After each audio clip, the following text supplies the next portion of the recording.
Hi guys, in this video we are going to do abductions and adductions with our feet close. For this exercise, you're definitely going to need a wall or like a kitchen cupboard or something that you can lay your legs up against. You may also want or need a couple of cushions or a cushion, or if you've got them, you can use your cork posture rolls. Use one underneath your neck if you so like. It completely depends on what feels best for you. So do think about modifying your head position if you need to. What we are going to do initially is get ourselves set up in a wall frog type position. So we're not doing wall frog here, but we're kind of getting ourselves set up into this position. And before we do anything else, and before we start moving our hips and our feet in the way that this exercise will get them moving, I want us to think about our pelvis. In this position here, my pelvis is completely flat to the wall. I am not so close to the wall that I tuck my pelvis under and lift my tailbone slightly off the floor. So for some people, you're going to come too close to the wall for the mobility of your hips, and your pelvis is going to tuck under so that your lower back is really smushed on the floor, and so that your tailbone, your coccyx, is kind of hanging up off the ground slightly. I want it to be that you are in a position where your lower back and your rib cage is flat, but so is your pelvis. So I want you to tune into your body and see if you can discern the difference between the lower back being grounded and the pelvis being grounded. We want your pelvis being grounded, because what that means is that you're getting the angle at your hip, whereas if the pelvis tucks under and lifts up, the hips aren't going to be able to move properly. They're not in a sort of open enough position. Pelvis stays grounded. If you need to move yourself away from the wall in order to achieve that, please do. I also mentioned that I want your rib cage to stay grounded. So this is where a cushion or two underneath your head might be really helpful. What I don't want is the rib cage flaring up off the floor and for you to feel like your rib cage and maybe your lower back are not on the floor. If you need to, cushion or two underneath your head, and it's going to help to pivot that rib cage down, which is going to keep your hip flexors in the position that we want, because they connect to the bottom of the rib cage. So the rib cage position in hip-based exercises is super important. Now, the exercise, abductions, adductions, with our feet close, it's going to look a bit like this. So this is the kind of general gist of the exercise, but as ever with my posture exercises, we have got a lot to think about with our legs and with our feet. So I mentioned that it is a hip exercise, and it is indeed a hip exercise. As we draw our knees in, they are adducting, coming more narrow, but they're also internally rotating at our hip. And as we come out, we are externally rotating our hips and also abducting our hips. So there is definitely hip mobility in this exercise. However, when I do this exercise, I very much think about it as being a foot-driven movement, and I'm going to explain why. When I give this exercise to people, most of the time, firstly, people go far too fast. That's across the board, to be fair. Firstly, people go far too fast, and secondly, they're kind of using momentum at their knees to create the movement. And what that looks like is a little bit like this. So they'll draw their knees in, and then they'll kind of flop their knees out, and there might be like a little bit of kind of bouncing at the knee, which tells me that they're not controlling this with their muscles. They're using like gravity and momentum to kind of flop their knees down. And as they do the flop, the feet go with them.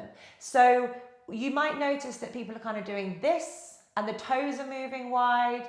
For some people, the feet might kind of move up and down, but there will be some element of movement through the feet.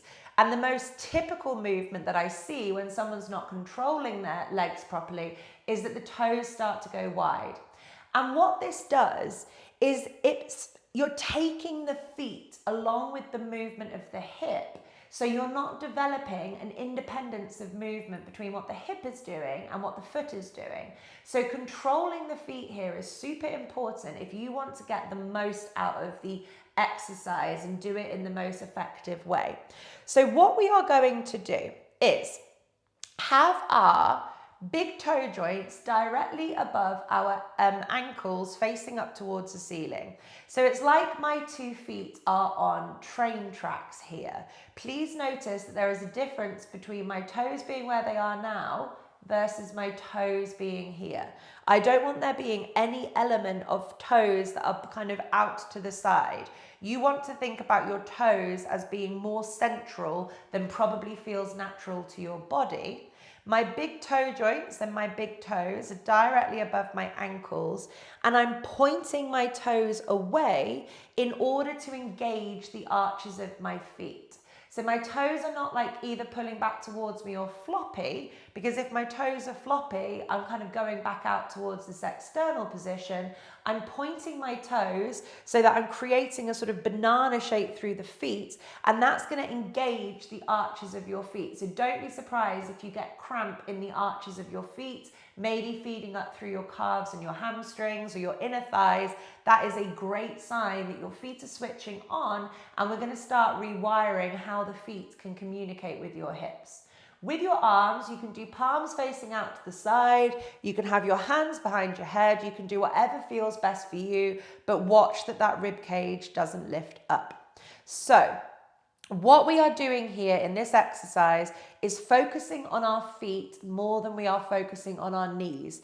If you focus on your knees and how quickly they're moving or how wide they are going, you are going to cheat through your feet. I guarantee it. I have experience with this. So what we are going to do is feel like we are initiating the rotation from our feet. So I want you to roll your feet towards the wall, and you're placing them on the wall nice and flat. You're drawing your knees together and you're giving them a little bit of a squeeze, making sure that that pelvis isn't lifting up off the floor or that you're not rolling it forwards to put an arch in your lower back. The pelvis stays still, the lower back stays grounded, the abdominals stay relaxed. Now, going out is much harder than coming in. From the feet, once more, you are going to point your toes and roll very, very carefully onto the outside edges of your feet, making sure that the feet remain parallel and the big toe joint remains above the ankle. The knees slowly respond and open up afterwards as well. Starting from the feet again, we roll the feet down, we place them on the wall, and we squeeze our knees together like so. We open the book of our feet, really controlled, pointing the toes to create the arch and the banana-ing effect in the feet, and slowly we open up the legs. This will feel, hopefully, like a lot of work around your feet, your ankles, your calves, and your shins when you're doing it properly. If you're doing this,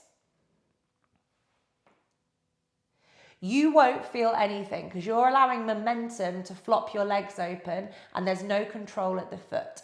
The thing that will make this exercise next level difficult in a really good way is that engagement of the feet, keeping them parallel, which is going to feel more pigeon-toed than you think. You're trying to almost reach your toes so that they're more central than your ankle, and you're rolling, making sure the knees squeeze in together to get that internal rotation, opening the book from the feet and really squeezing the feet so that they're staying in that parallel position as the knees open.